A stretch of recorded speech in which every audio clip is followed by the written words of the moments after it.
Okay, so this is what we got here. It is an outdoor chair base, mountain bike hub, chain ring with the teeth cut off with an angle grinder.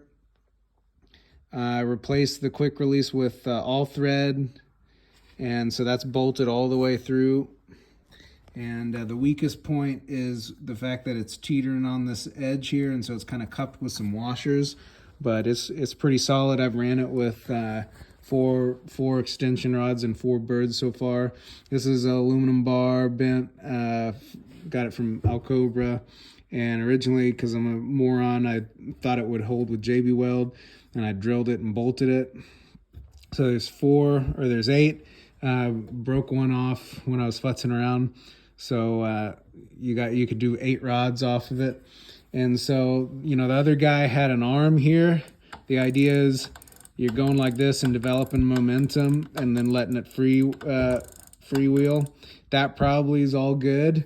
And I could do that. It's a little bit too much of this. I don't know.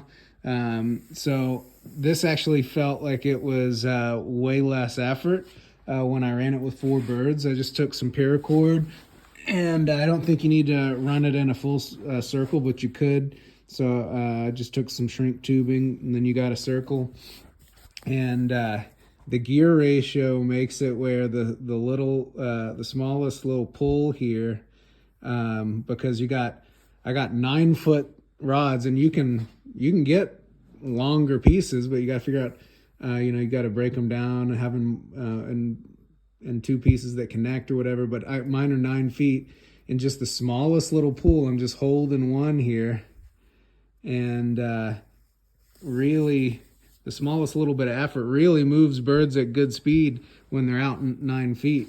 And so you could run it in a full circle, but once you get momentum, you can stop and let it free spool, and you can actually do a little bit of that kind of thing, similar to what he was doing, like this. Or you could run it in a full circle and do something like that. So anyways, and then once it gets going, if it's going like this, it'll just free spool, so you can just hang out here as this thing's going. You don't have to keep pulling on it. And so these are the 9-foot sections. I went aluminum because I wanted it super light, and you could bend these if you want to get some angle on it. And so my plan right now is both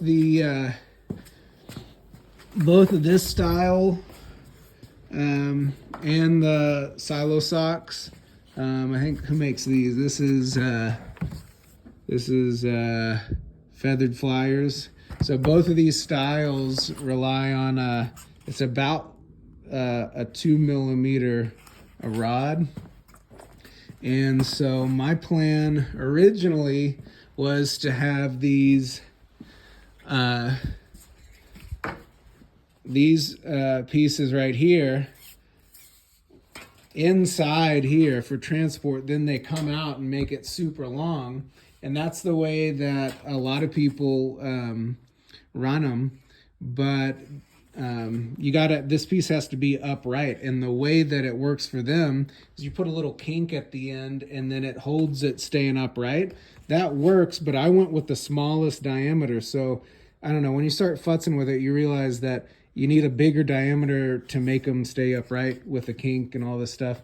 So I don't know, I could do that in the future, but for this version, what I'm gonna do is I've only got a DC welder, and I only have argon, so I don't have helium for aluminum.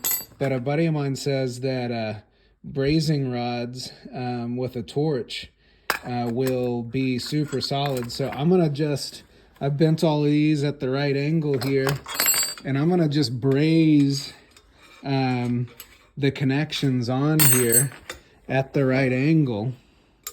You can probably do this 1,000 ways. And so each 9-foot arm, I'm gonna start off with having 3 birds per arm, and then from there you could run it a couple of ways. You could put an extension, you put this on, or a little adapter, and then run a long pole off of it. One of these aluminum rods, or I've got fiberglass ones to run the silo stock style, or or you just put the adapter on and then just run this style. So that's what we're looking at right now, and I'm gonna braise this stuff on, and I've ran it with 4 birds at the ends of these, and they look great, but I'm thinking 3 times 4 is 12. I got 12 of these, and then I don't know, 6 or 8 are those. So I'm gonna try to start off by running 12 of these, or a mixture, and just see how it looks. But I'm thinking it's a go. I'm like 95% confident that this thing's solid, and I'm gonna take some rebar with a little bend in it and just pound it on 2 or maybe 3 spots, or maybe I could even just put it straight through here. And I'll send you a video when I get it going, but that's what we're looking at.